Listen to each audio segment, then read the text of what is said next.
hiring all these cheap companies that can't do what we do might cost you time, talent, and energy.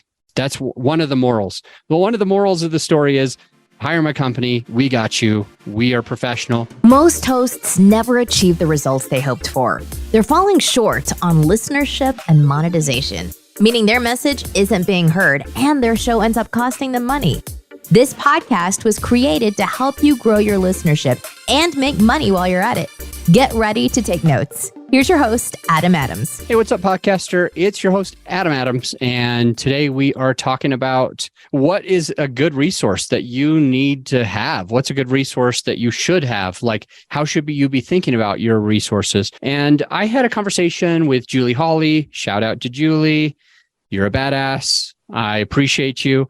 I had a conversation with her and we were talking about time, talent, energy, and money. These 4 different things that she mentioned on a podcast episode that we did together. And she's like, hey, I'm glad that I hired you guys because I used to basically save money over here, save as much money as I could, and spend a lot of my own time, talent, and energy on my podcast. So I was saving money, but I was spending time, talent, and energy in a way. I'm paraphrasing, Julie. I know you didn't say it exactly like that. But anyway, the point is to you who's listening and you're just thinking about all this stuff, I want to mention just a couple of stories. And I mentioned these on the podcast with her, although the podcast with Julie is either going to come out way before this or way after this. And so I thought it'd be good to have an episode where the only thing we talk about is your resources and how you use them. So let's get started. Like, what is the way to think of this stuff? And in that episode, you will probably hear me.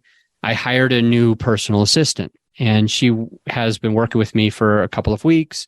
One of the things she did is help me to move. One of the things she helped me to do, so the moving company for my move from one house to the next house. And furthermore, another thing that she helped me do is get this squishmallow or something like this, a squishmallow for my son's birthday. That's what he wanted. I didn't know how to find them. I didn't know where they were. I actually didn't know that the very next day I would just be in Costco and I would see probably 700 of these giant squishmallows that I didn't know where to look or how to find them. So I thought, I want to save my time. And so I'm going to spend my money on my personal assistant to take care of these things that I need done so that I can have more time, put my talents where they're going to best suit me, my business, my family, and my energy. Save my energy and my mental energy, my physical energy, my emotional energy trying to find these things. So I got somebody that I just would hire to take care of all of that. And what ended up happening, let me just share these 2 stories with you. Now, my assistant still kind of works for me, although it's slower because I did move down the hill a little farther away from her. So want to start by letting you know that I am frustrated. Yes, I already told her that I was frustrated. Yes, she might listen to this. Yes, I'm not hiding anything at all. I just want to share the takeaways for this, mainly because it's going to support you in your business with your podcast or your business as you go on. So let's go to the moving thing. She called a bunch of moving companies. She found 2 because I was actually in Puerto Vallarta. I hope I'm saying that right. I was in PV and Sayulita. I was in Mexico, basically, and out of town. And that's when I needed to move. I needed to get everything out at one time, move it over. And I said, I want you to hire one of those companies that comes to the house, literally packs every single thing, puts it all in the truck, drives it to the new place, and then empties the truck, and it's done. So she said, all right, I will do that. And then she called me back, and she was so freaking happy. She was so proud of herself because she thought she was saving me money. Because to her and her viewpoint and her experience in her life is that money is a scarce resource, that you only have so much money. And you should budget and save and be wise with those resources, with those financial resources. I mean, she did a number of things. She has done and probably will continue to do a number of things with this type of mindset. It's absolutely not my mindset. So she called me while I was in Mexico and she was really excited. She said, hey, there's 2 companies that there's only two companies that I could find that could do this. One of them is a big company or a professional company. They're licensed and insured, but they're going to charge like, I don't remember, $1,300 or $1,700 to do all of this. They said that they can be here as early as Friday.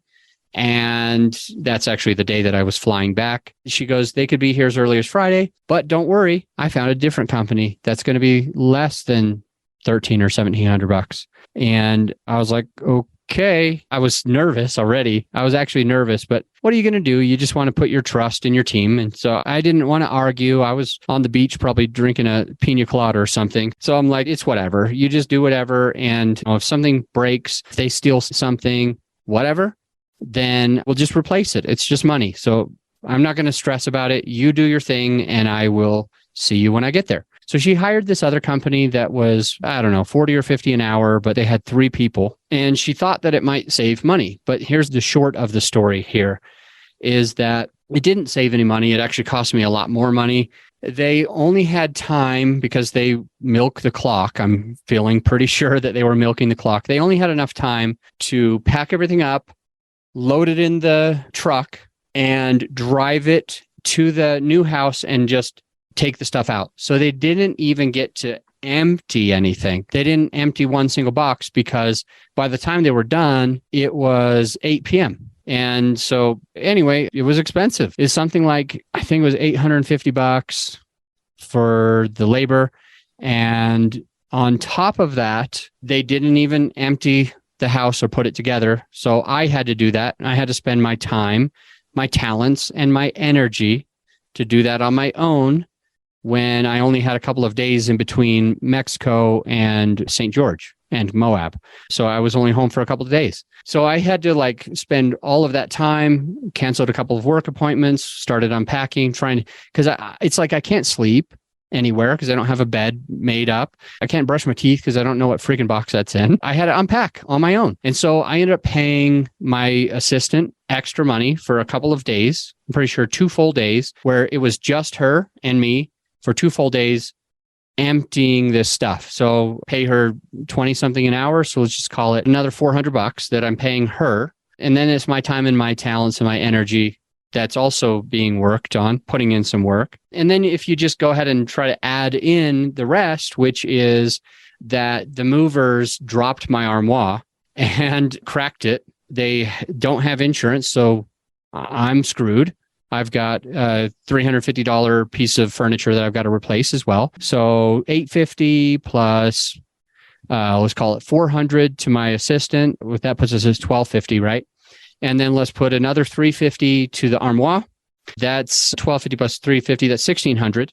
And then let's put another $200, $180 for my son's bed frame because the movers, they didn't save the equipment. They lost it. The screws and these like special things that only go with that one bed. The engineer built it not like any other bed. So I can't find them anywhere. So I just got to buy another bed frame. And then they dropped like some pillows and a bunch of other random stuff. They didn't consider the rug, really expensive plush like rug that I love.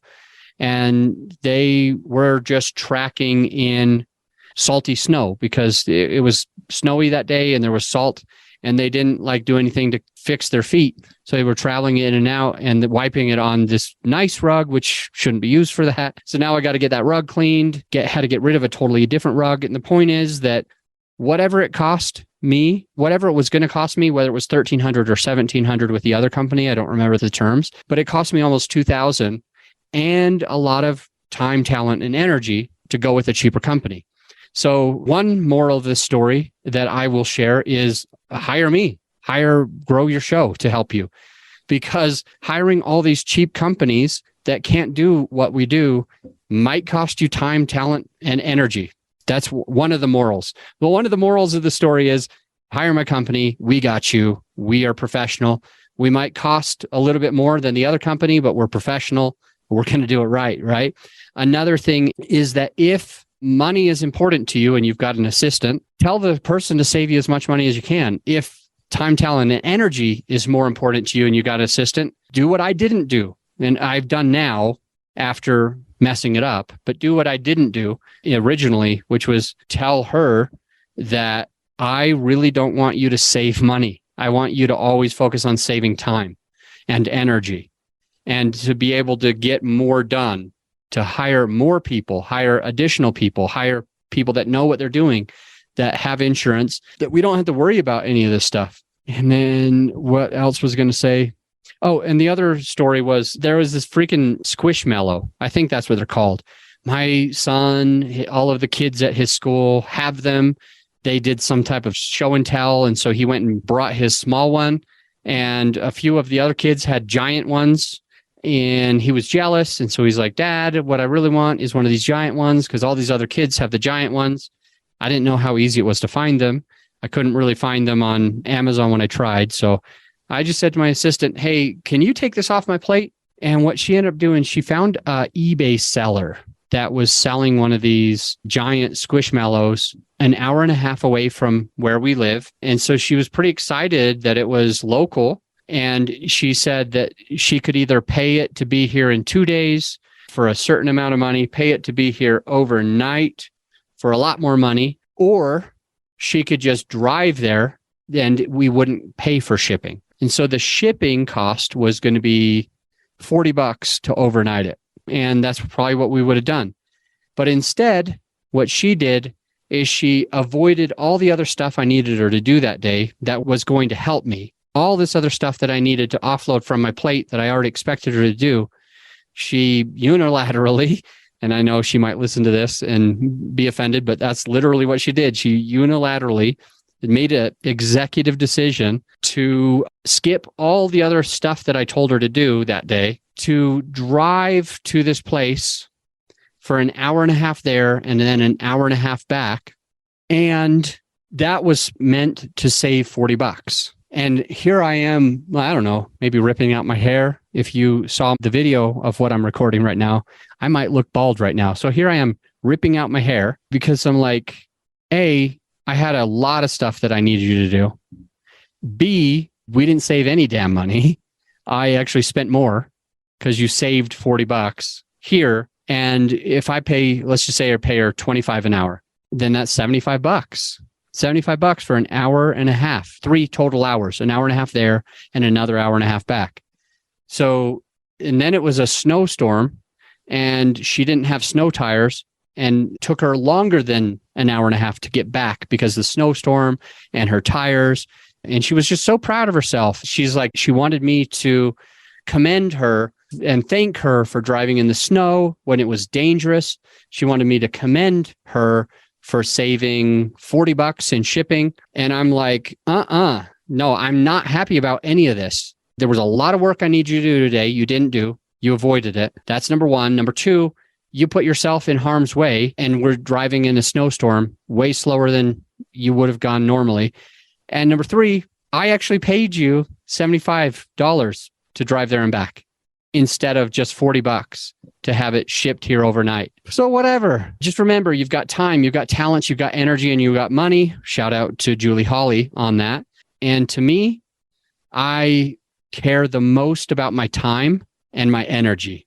This is why I hire good people. I hire the right people. I try to anyway. Maybe it's debatable if my assistant was the right person for some of these jobs, right? But also I think I could be a better communicator to make sure that she knows I don't care about money. I care about time and energy and safety. Let's make safety another, like the fifth one: time, talent, energy, money, and we'll call it safety. Or relationships. Relationships are another resource. Anyway, not to confuse it, time, talent, money, and energy. Which one's most important to you? If your time, talent, and energy are more important, then I'd recommend that you give me a call. You will pay my company and we will offload all of the stuff so you can just be the star of your show and have a successful show where everything's done on autopilot for you. If money is the most important thing to you and you got a ton of time, talent, and energy, you're going to make other decisions. You're going to make decisions in different ways. But I hope you take out a page out of my book. Care about time, talent, and energy more than you do about money. Hire us if you need to. And I will see you on the next episode, which is going to be an interview episode with somebody just like you that is going to be answering questions or asking questions that you want to know.